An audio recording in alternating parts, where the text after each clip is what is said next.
동탁의 군대가 낙양에 들어오고 나서부터 백성들은 두려움과 불안에 떨었다. 그러던 어느 날 동탁이 모든 대신들을 불러 모아 크게 잔치를 열었다. 대신들은 동탁을 두려워하여 아무도 초대를 거절하지 못했다.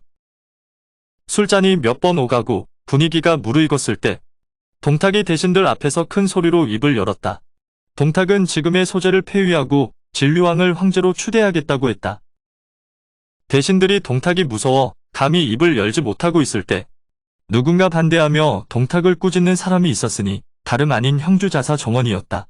정원은 황관 세력을 뿌리 뽑자는 하진의 밀서에 호응해서 군대를 이끌고 낙양으로 왔다. 그러나 동탁과는 달리 군사를 엄히 단속하여 성 안으로 들이지 않아 사람들이 정원의 군사들이 성 밖에 와 있는지조차 몰랐다. 정원의 말에 화가 난 동탁이 정원에게 호통치며 칼을 뽑아 들었다. 안 그래도 이날 잔치를 열기 전부터 반대하는 대신이 나오면 그의 목을 베어 자신의 위세를 한 번쯤 과시해야겠다고 생각하고 있던 터였다. 동탁이 속으로 잘 됐다 싶어 정원을 배려할 때 그의 모사 이유가 급히 나가 동탁을 말렸다. 사실 이것은 이유의 계책이기도 했다.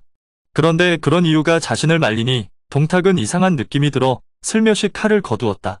이유가 동탁을 말린 것은 정원 뒤에 서 있는 한 장수의 분위기가 보통이 아니어서 잘못하면 동탁의 목이 먼저 날아갈까 싶어서였다. 그 장수가 바로 여포였다. 그 길로 화가 난 정원도 말을 타고 가버렸다. 정원이 나가버리자 동탁은 다시 한번 대신들에게 물었다.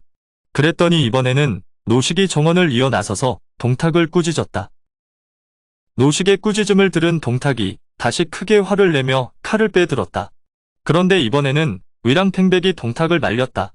노식이 워낙 인망이 두터운 사람이라 잘못하면 천하의 공분을 사게 될 것이란 말을. 동탁도 노식을 잘 아는 터라 억지로 분을 삼키며 칼을 거두었다. 그리 되자 자연스럽게 잔치가 끝나버렸다. 자기 진영으로 돌아온 정원은 동탁을 없앨 결심을 굳혔다. 이튿날 정원은 군사들을 이끌고 성 밖으로 나가 동탁에게 정식으로 싸움을 걸었다. 정원의 도발에 화가 난 동탁도 군사들을 이끌고 싸우러 나갔다.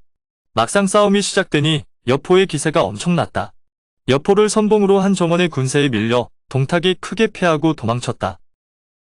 여포는 어디서 배웠는지는 알 수 없으나 모든 무예에 능통했는데 특히 방천하극이라는 한자로 갈고리 달린 창을 쓰는 솜씨가 뛰어났다. 여포는 정원의 눈에 들어 벼슬이 높아졌다. 정원이 여포를 남달리 대하니 여포도 정원을 아버지처럼 따랐다. 그래서 세상 사람들은 모두 그들이 부자의 위를 맺은 것으로 알았다.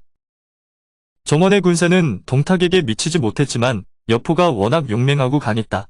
일단 도망쳐 다시 진영을 세운 동탁이 휘하의 장수들을 불러놓고 정원을 깰 방법을 의논했다. 이때 호분 중량장 이숙이 나서 여포를 항복시켜보겠다고 했다.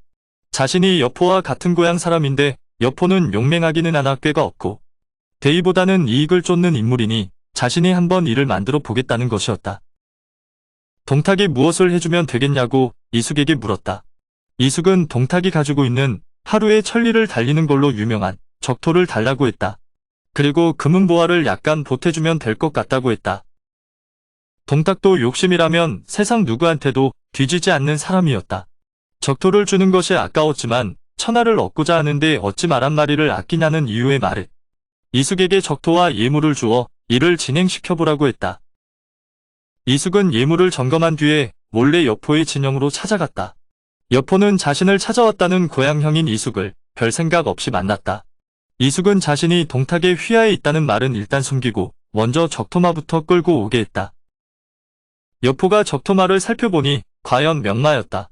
이숙이 선물로 적토마를 여포에게 준다고 하니 여포가 매우 기뻐하며 술을 권했다.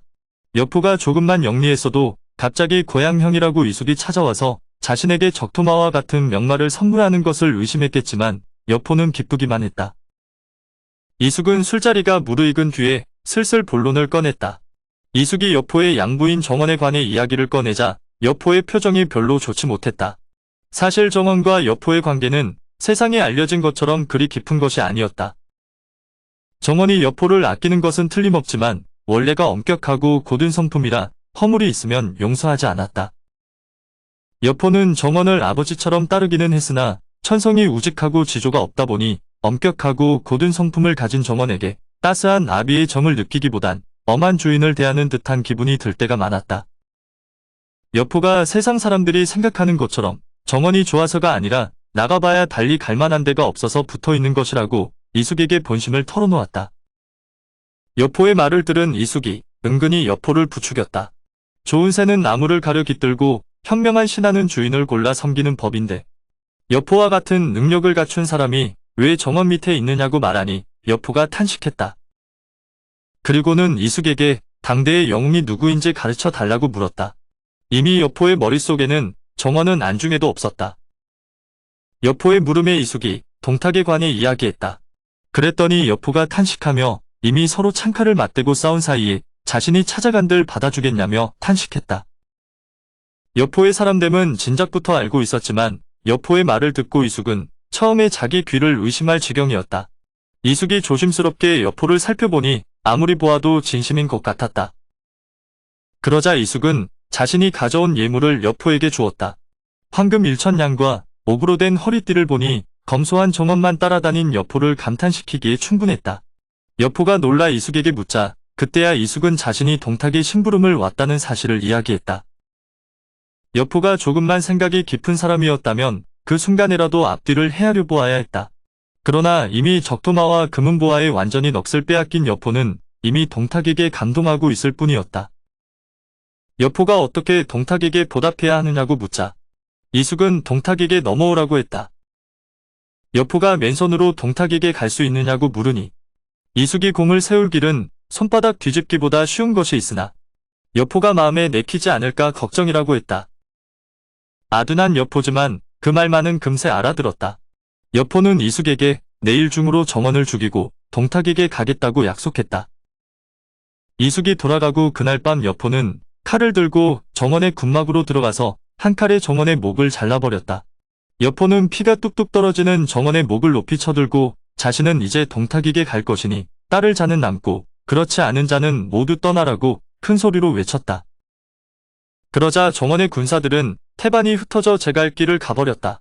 다음 날 여포는 정원의 목을 들고 이숙을 찾아갔다.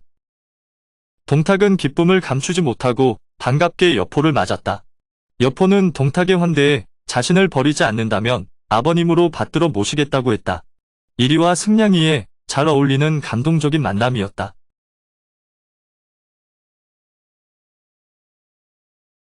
오늘의 영상은 여기까지입니다. 영상이 도움이 되셨다면 구독과 좋아요, 알람 설정 부탁드립니다. 시청해주셔서 감사합니다.